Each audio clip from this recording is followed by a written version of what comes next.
दोस्तों, पुत्रदा एकादशी 16 अगस्त 2024 के दिन चुपचाप गाय को खिला दें। यह एक छोटी सी चीज, उससे पहले दोस्तों जान लेते हैं पुत्रदा एकादशी के बारे में। हर महीने एकादशी का पर्व आता है, लेकिन सावन महीने में आने वाली पुत्रदा एकादशी सबसे ज्यादा महत्वपूर्ण होती है। आइए जानते हैं, साल 2024 में कामिका एकादशी कब है दोस्तों। पुत्रदा एकादशी तिथि भगवान विष्णु को समर्पित है। माना जाता है इस दिन भगवान विष्णु का व्रत करने से और उनकी पूजा करने से सभी पापों का नाश हो जाता है और मोक्ष की प्राप्ति होती है। आइए जानते हैं इस साल पुत्रदा एकादशी 2024 की डेट, पूजा और क्यों। पुत्रदा एकादशी समस्त पापों से मुक्ति दिलाने वाली एकादश यों में से एक मानी जाती है। ऐसी मान्यता है कि इस व्रत को करने से पापों का अंत होता है। इतना ही नहीं, व्यक्ति को कई तरह के रोग, दोष और आर्थिक समस्याओं से भी छुटकारा मिलता है और अक्षय पुण्य की प्राप्ति होती है। वह ने श्री कृष्ण के मार्गदर्शन में इस व्रत को करके महाभारत युद्ध में विजय प्राप्त की थी। दोस्तों, पुत्रदा एकादशी के दिन स्वर्ग का दरवाजा खुल जाता है, इसलिए इस दिन किया गया दान पुण्य अन्य दिनों में किए गए दान पुण्य से अधिक फलदायी होता है। वास्तव में 16 अगस्त पुत्रदा एकादशी के दिन अगर आप यह उपाय कर लेते हो तो यकीनन आप पर मां लक्ष्मी की कृपा होगी और आप धनवान बन जाओगे। आप धनवान न बने तो मुझे बताना दोस्तों, बस जो उपाय आपको बताया जाए वह उपाय कर लेना। चलिए जानते हैं, एकादशी के दिन चुपचाप गाय को खिला दें। यह एक छोटी सी चीज, रोडपति भी होंगे, करोड़पति मिलेंगे, सभी संकट और कष्टों से मुक्ति, मृत्यु दंड पितृदोष तुरंत होगा खत्म, पूरे साल आपके भरे रहेंगे, अन्न धन के भंडार यूं कहें कि आपकी 7 पुश्ते तक करेंगे, रुपयों पैसों पर राज्य। दोस्तों, 7 पीढ़ियों तक बैंक बैलेंस बढ़ता चला जाएगा। सभी भी दुख दर्द संकट कष्ट है वह दूर हो जाएंगे और सभी सुख आपके कदमों में आ जाएंगे। सभी सुख आपके कदम चूमेगी। यदि आप यह एक छोटी और खास चीज चुपचाप गाय को खिला देते हैं तो तत्काल गरीबी आपके जीवन से खत्म हो जाएगी। यूं कहे व्यक्ति रंग से राजा बन जाता है और 33 कोटि देवी देवताओं को धारण करने वाली गौ माता की भी कृपा व्यक्ति पर आजीवन बरसती है। व्यक्ति के घर में कभी भी अनंत धन वस्त्र कमी नहीं होती है। धन के भंडार व्यक्ति के घर में भरे रहते हैं। व्यक्ति के जीवन से तत्काल गरीबी खत्म हो जाती है। तो दोस्तों, कौन कौन से वे गाय से जुड़े खास और महत्वपूर्ण उपाय हैं जिन्हें यदि आप एकादशी के दिन कर लेते हैं तो दोस्तों यकीन मानिए आपके घर में अन्न धन के भंडार सदैव भरे रहेंगे। जो भी जीवन के दुख दर्द संकट कष्ट है वह सभी दूर हो जाएंगे। इस वीडियो में हम आपको उसी एक खास और महत्वपूर्ण चीज के बारे में बताएंगे, क्योंकि आपको एकादशी के दिन गाय को जरूर खिलानी है। तो दोस्तों, अपने फायदे के लिए पूरा वीडियो देखना। यदि आज की इस वीडियो को अपने बीच बीच में से देखा, काट काट कर देखा, तो यकीन मानिए जीवन में आपको कभी सफलता हासिल भी नहीं होगी, क्योंकि इस वीडियो में आपको कुछ ऐसे उपाय गाय से जुड़े बताने वाले हैं जिन्हें करने से आपके जीवन के जो भी दुख दर्द संकट है या कामयाबी होने में कोई बाधाएं आ रही, सभी से छुटकारा मिलने वाला है। यूं कहे कि आपके जीवन में अपार धन सुख संपत्ति की प्राप्ति हो जाएगी।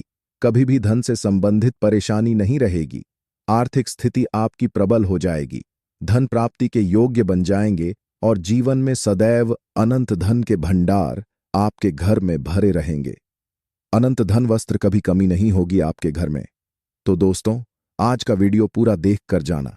यदि आप चाहते हैं आप और आपके परिवार पर सदैव गौ माता की कृपा से, आपके पितर की कृपा से, देवी देवताओं की कृपा से, तो दोस्तों वीडियो को पूरा देखकर जाना। बहुत ही फायदेमंद वीडियो है। पूरे 50 सालों के बाद ऐसे दुर्लभ संयोग है, तो पूरा वीडियो देखकर जाना। यदि आप लाभ हासिल करना चाहते हैं और 7 पीढ़ियों तक कभी कोई किसी तरह की कमी ना हो, यह फल चाहते हैं, तो वीडियो को पूरा देखकर जाना। बहुत ही लाभप्रद वीडियो है आपके लिए। दोस्तों, वीडियो को आगे शुरू करें उससे पहले आपसे रिक्वेस्ट करते हैं कि इस वीडियो को लाइक कर चैनल को सब्सक्राइब कर देना और कमेंट बॉक्स में सच्चे दिल से जय गौ माता जरूर लिख देना, जिससे माता की कृपा आपके और आपके परिवार के ऊपर सदैव बरसती रहे। और ज्यादा से ज्यादा वीडियो को शेयर जरूर करना, ताकि और लोग भी इस वीडियो के माध्यम से लाभ हासिल कर सके। इन उपायों को करने से अपने जीवन में सदैव धन सुख संपत्ति की प्राप्ति कर सके। तो शेयर करना ना भूले इस वीडियो को, जिससे और लोगों का भी भला हो। आपको बता दें, इस दिन तीर्थ स्नान करना बहुत ही फलदायी समझा गया है। यदि कहीं तीर्थ स्थान पर पवित्र नदी में स्नान करना संभव ना हो तो आप क्या करें? घर पर ही नहाने वाले पानी में गंगा जल की कुछ बूंदें डालकर स्नान कर लें। और साथ ही साथ यदि आप स्नान आदि से निवृत्त हो जाएं, सर्वप्रथम तो अपने घर के पूजा स्थान को साफ कर वहां पूजा पाठ करें और दान जरूर करें। और इस एकादशी के दिन दान करने से सभी मन कामनाएं पूर्ण हो जाती हैं। एकादशी के दिन विशेषकर पूर्वजों की पूजन के लिए बहुत ही शुभ फलदायी समझा गया है। आपको बता दें, इस बार जो इस दिन पूजा के साथ साथ सूर्य देव की पूजा जरूर करनी चाहिए। आपको बता दें कि इस दिन यदि सूर्य नारायण की पूजा करते हैं तो आपके गृह जनित दोष भी दूर हो जाता है। व्यक्ति के जीवन में धन सुख संपत्ति की प्राप्ति हो जाती है। समस्त मनोकामना व्यक्ति की पूर्ण हो जाती है। और दोस्तों, साथ ही साथ अब बात करें आपको उस दिन, मतलब यह जो एकादशी के दिन है, इस दिन आपको एक उपाय तो जरूर करना है। गाय का उपाय बताने से पहले एक उपाय आपको बता दें। इस उपाय को जरूर दूर करें। क्या करें कि शाम के समय पीपल के पेड़ के नीचे आपको सरसों का चौमुखी दीपक, आटे का दीपक बनाना है। चौमुखी, उसमें आपको कलावे की बाती लगाकर सरसों के तेल का दीपक जला देना है और बीच में 2 साबुत फूल वाले लौंग भी डाल दें। फिर देखिए कैसे चमत्कार आपके जीवन में होता है। शाम के समय जलाकर उसे छोड़े, मनोकामना मांगकर। दोस्तों, 11 दिनों के अंदर आपकी वह मनोकामना पूर्ण ना हो जाए तो हमें बता देना। बहुत ही प्रभावशाली उपाय बताया मैंने आपको, बहुत ही दुर्लभ से दुर्लभ है। इस बार नए वर्ष के उपाय को जरूर करें। यह उपाय जो है बहुत ही आपको लाभ देगा। और अब बात करें गाय से जुड़े कौन कौन से उपाय आपको इस दिन, मतलब गाय से जुड़े उपाय जिन्हें करने से व्यक्ति को 7 पीढ़ियों तक बैंक बैलेंस की कमी नहीं होती, दुख दर्द संकट कष्ट दूर हो जाते हैं और सभी सुख व्यक्ति के कदमों में आ जाते हैं। कदम चूमती है सभी सुख और घर में धन के भंडार सदैव भरे रहते हैं, कोई कमी नहीं होती। किसी तरह कौन कौन से उपाय ध्यान से सुनना, जिस तरह बताएं उसी तरह इन उपायों को आपको करना है। तो चलिए शुरू करते हैं। कौन कौन से गाय से जुड़े उपाय हैं? प्रभावशाली चमत्कारिक उपाय है जो कि आपकी किस्मत को चमका देंगे। एकादशी से आपको लाभ शुरू करते हैं। दोस्तों, सनातन परंपरा में गाय, गंगा और गायत्री का बहुत ज्यादा धार्मिक महत्व है। मान्यता है कि गौ माता के शरीर पर 3 कोटि देवी देवताओं का वास होता है। गौ माता की पूजा करने वाले जातक पर इन सभी देवी देवताओं की कृपा बरसती है। गौ सेवा से न सिर्फ इस जन्म के बल्कि पूर्व के भी दोष दूर हो जाते हैं। गाय से हासिल पंचगव्य का उपयोग जरूर शामिल करें, क्योंकि पंचम गव्य के बिना कोई भी पूजा पाठ और हवन सफल नहीं होता। या दोस्तों, गौ कृपा पाने के लिए प्रतिदिन सप्ताह अथवा महीने में परिवार समेत एक बार गौशाला जाने का नियम जरूर बनाएं और वहां गायों को हरा चारा जरूर खिलाएं। इससे आपको शुभ फलों की प्राप्ति होगी। और साथ ही साथ गौ सेवा और गौ पूजा से 9 ग्रह शांत हो जाते हैं और इनसे जुड़े दोषों का निदान हो जाता है।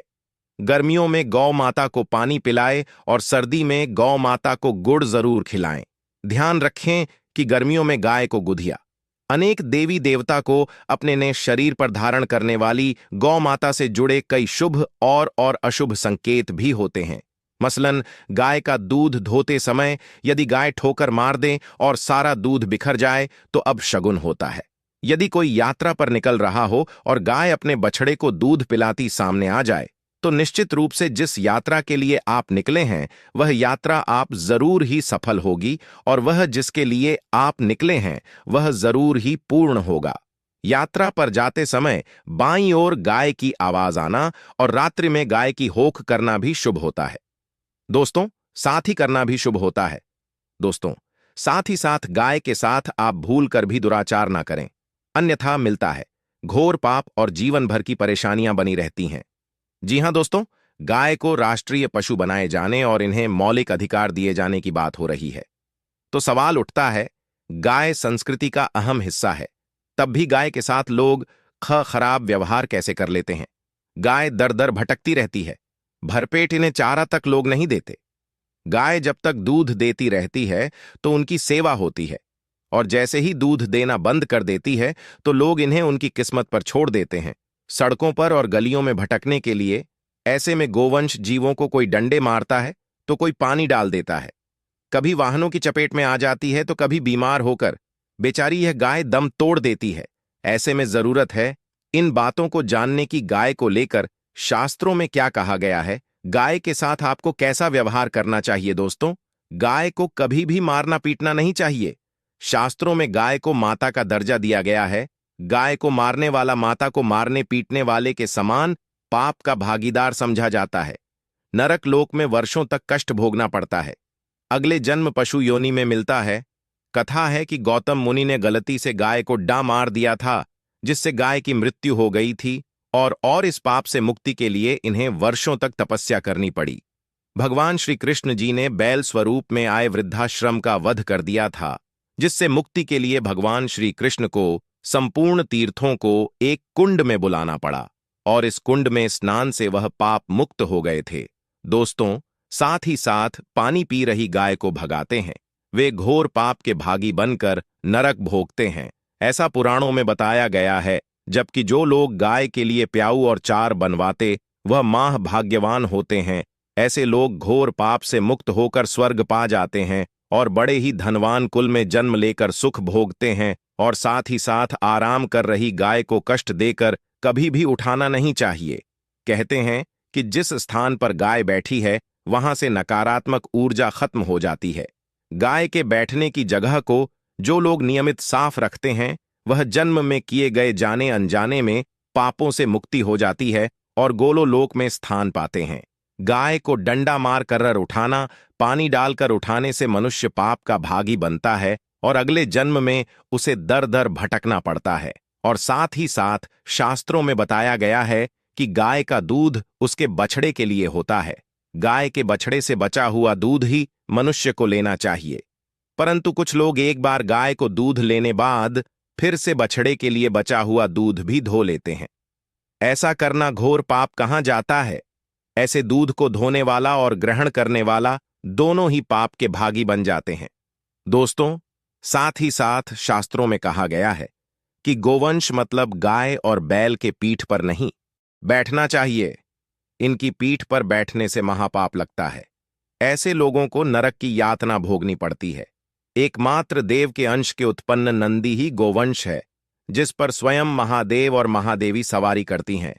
क्योंकि नंदी ने स्वयं अपनी इच्छा से महादेवी की सवारी बनना स्वीकार किया था। और साथ ही साथ शास्त्रों में गाय के दान को बहुत ही महत्व दिया गया है। परंतु ऐसी गाय का दान कभी नहीं करना चाहिए जो बूढ़ी और बीमार हो। कठोपनिषद में नचिकेता की कथा भी इस संदर्भ में है कि जिस नचिकेता ने पिता द्वारा बूढ़ी गाय को दान करने पर आपत्ति जताई थी, दूध देने वाली और बछड़े सहित जो लोग का दान करते हैं वह महान पुण्य को हासिल करके स्वर्ग में स्थान पाते हैं। दोस्तों, साथ ही साथ सूर्य चंद्र मंगल शुक्र की युक्ति राहु से हो तो पितृदोष होता है। यह भी मान्यता है कि सूर्य सु का संबंध पिता से एवं मंगल का संबंध होने के कारण सूर्य यदि शनि राहु या केतु के साथ स्थित हो या दृष्टि संबंधी हो तथा मंगल की युति राहु या केतु से हो तो पितृदोष होता है। इस दोष से जीवन संघर्षम बन जाता है। यदि पितृदोष हो तो गाय को प्रतिदिन या किसी भी एकादशी को या किसी पूर्णिमा के दिन अमावस्या या किसी भी खास दिन पर रोटी गुड़ चारा खिलाने से पितृदोष खत्म जाता है। साथ ही साथ गाय की पीठ पर जो कूबड़ बना होता है वह बृहस्पति गुरु है। अतः जन्मपत्री में यदि बृहस्पति अपनी नीच राशि मकर में हो या अशुभ शिवलिंग में जा रहे हों और सामने से गौ माता आती हुई दिखाई दे तो गौ माता को अपनी दाहिनी ओर से जाने देना चाहिए। आपकी यात्रा जरूर ही सफल होगी और जिस घर में गाय होती है उसमें वास्तु दोष स्वतः ही खत्म हो जाता है। और साथ ही साथ आपको बता दें कि गाय को आप भी रोटी बनाएं, प्रतिदिन ताज़ी रोटी ही बनाएं। गाय को अगर आपने रोटी बनाई है तो कोशिश करें कि उस रोटी को आप तुरंत ही गाय को दे दें। अगर आप उस रोटी को रख दें और उस रोटी को अगले दिन देंगे तो वह रोटी बांसी मानी जाएगी। गाय को कभी भी बांसी रोटी ना दें, इससे घर में नकारात्मक ऊर्जा वास करती है और जो भी काम आपके बनने वाले होंगे वह काम भी आपके बिल्कुल भी नहीं बनेंगे। इससे आपके घर में हमेशा दर्द देवता का वास रहेगा और आप जिस भी काम को करेंगे उस काम में आपको हमेशा असफलता ही हाथ लगेगी। इसीलिए कोशिश करें गाय को रोजाना ताजी रोटी बनाकर खिलाएं और रोटी को बिल्कुल ना रखें। बासी रोटी गाय को ना दें और साथ ही साथ सड़ी गली चीजें गाय को नहीं खिलानी चाहिए। घर में कोई फल है, कोई सब्जी है, सड़ जाए तो लोग क्या करते हैं, गाय को देते हैं। नहीं, ऐसा नहीं करना चाहिए। ऐसा करने से यदि आप गाय को खिलाते हैं तो आप पाप के भागी बन जाते हैं। आप बिल्कुल सड़ी गली चीजें गाय को ना खिलाएं और साथ ही साथ एकादशी पर आटे की 11 लोहियां बनाकर उनके ऊपर हल्दी लगाएं। इसके बाद गाय को खिलाएं। हर एक लोही को खिलाते समय गाय के सिंघवाल आपके जीवन में खुशियां ही खुशियां होंगी। और एक बार एकादशी पर आप 7 बार गाय की परिक्रमा भी कर लें तो आपके समस्त काम होंगे। और एकादशी पर साथ ही साथ आप गाय को जब भी रोटी दे, रोटी पर या तो आप थोड़ी हल्दी लगा लें या थोड़ा गुड़ रख लें। अगर गुड़ ना हो तो आप थोड़ा घी रख सकते हैं। दोस्तों, गाय को कभी भी सूखी रोटी ना खिलाएं। सूखी का मतलब गाय को रोटी खिलाए, उस पर कुछ ना कुछ रखकर खिलाएं। हल्दी रख लें, गुड़ रख लें, मिश्री घी या जो भी रख लें, मतलब खाली नहीं खिलानी है। इतना करने मात्र से आपके जीवन के सभी दुख दर्द समाप्त हो जाए। दोस्तों, यह थे गाय से जुड़े कुछ महत्वपूर्ण उपाय, कुछ बातें जिन्हें आपको ध्यान में जरूर रखना है। दोस्तों, चैनल को सब्सक्राइब करना बिल्कुल भी नहीं भूलना। कृपया आप चैनल को सब्सक्राइब जरूर करें। आप सभी का धन्यवाद।